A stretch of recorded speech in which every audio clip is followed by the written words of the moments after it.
very much, Trent. Trent, it's a good question because obviously right in front of us in terms of what we're working on now and what I think the nation wants us to push forward is this broader infrastructure focus. And that's when I talked about the jobs plan and the families plan. I think about that as kind of one big piece, right? One big enterprise. The President proposed a jobs plan plus a families plan that adds up in total for the two plans to about $4 trillion.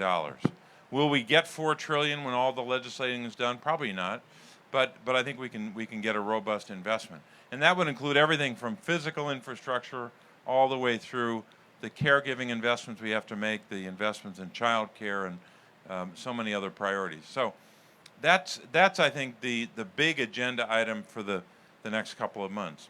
At the same time, in the Senate at least, you have to do some other things, right? We've got to continue to get confirmations done, whether it's a judge or a cabinet official or at this point sub-cabinet officials. So you got to keep doing that. You can't just stop doing confirmations. So that's part of our work as well. But in terms of the focus of your question on what else can we do with this, what some call the filibuster rule, I'll call it the 60-vote rule because it's a better explanation for what happens. We've had this rule in the Senate for a long time that substantive legislation, not all of it, but most of it, has to get 60 votes instead of 51 votes. That was in place for generations. I think sometimes in the past it led to consensus that we don't have now. We assuredly don't have on some big issues. But I think it also worked to the detriment of a lot of Americans, especially Americans without power. So now there's a debate about should we drop that number 60 down to 51? Or should you drop it from 60 to 55? Or should you keep the numbers in place but only change it for one big issue? Or, there's lots of options here, or change the rules so that if someone invokes the filibuster, they got to earn it. You know what they do now when they invoke it and they say, I want 60 votes, this has to be a 60-vote hurdle? They go home for the weekend. They don't earn it. They don't stand there in the well of the Senate for days or weeks in using that tool. They go home for the weekend. That's not fair to people that want progress made on legislation. So in my judgment, and this is a different point of view that I have now than I had even just a few years ago, this rule is an impediment to progress, in my judgment.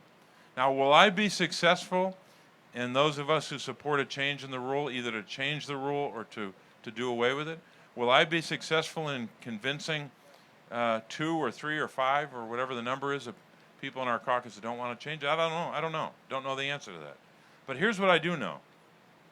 We are a long way, a very long way, from this issue being settled. I know there's people out there saying, oh, it's never going to happen. You're never going to make a change, and it's not going to happen because this senator or that senator is opposing. We are just at the beginning of this debate.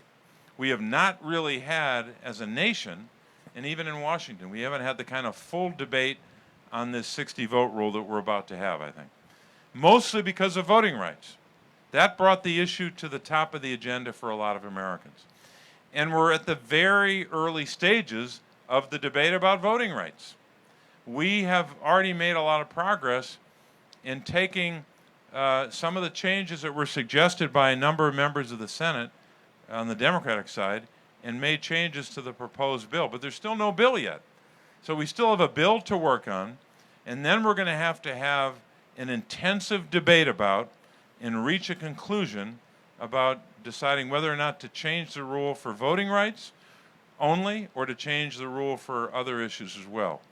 And we've got urgent issues. And if you wanted to make a list, you could certainly make the list, and at the top of that list would be voting rights. There are other issues as well. I won't try to recite all of them, but there's no question that if we don't take action to make sure that every American has more opportunities to vote, has the opportunity to vote in the way that's best for them, in ways that will protect the right to vote. If we don't do that, if we don't work on that, there's not much else that matters in terms of what we vote on. So the voting rights debate and the debate about the 60-vote rule is just beginning. It's not in any way in the late stages. So we got a lot of work to do, and I appreciate the help that voices like yours give us in that debate. Final point I'll make. For those who say, oh my goodness, a change from 60 votes would be unprecedented. In 1975, not that long ago, I was alive, I was 15. In 1975, we went from 67 votes to 60 votes. There's plenty of precedent for changing this rule. So we're going to aim to do it so we can stop the obstruction and get a good voting rights bill passed into law. Thank you so much. Thanks.